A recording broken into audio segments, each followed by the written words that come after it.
screen door mesh, it framed the prologue perfectly. As the clouds coiled into something more serpentine, fervently my eyes darted back and forth to catch a glimpse, and managed to see something land beyond the glassy palaces. The dust rippled off speakers for emergency broadcasts as some unmarked vehicles were circling on past, streaming different colored tape you're not allowed through. All the while a vivid darkness swirling in the clouds brewed. My stomach free fell every time I craned my neck, peering up and out the world that maybe never paid its debts. The weather vanes are bent from winds that seem to change direction, on the whim impaling pretty songbirds onto tapered ends. It started making sense when reporters swarmed en masse, cameras forward crying out the boards of skulls and fortune stashed. But it was more than that when they switched the channel to a discarnate voice saying more just hit the ground. And so plentiful rumors sprout out the weeds, trying to get a stranglehold on the brand new intrigue, because it came from above and shimmered when it fell to here, shattering the facets of an upper realm.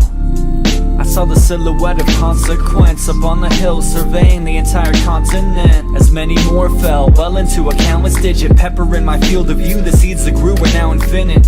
Clouds were shifting more amorphic by the second, like a portal pouring endless gemstones on the poor and helpless, and pandemonium could not express the event as the sand dunes were melting into a mess I've never beheld. And I shut the cover of my moisture trap manually. The rattling up above had been addling my brain from back to front. I could barely recognize the retooled pelted ground that was beaten down beneath the steel wool textured clouds, and I sat and stared up at the thriving storm that built a scenic view, as ragged wires of light engulfed the night so unbelievable. The water rushed around me, the strangest thing I've ever seen, as the open door framed the epilogue expertly, because it came from above and shimmered when it fell to here, shattering the facets of an upper realm.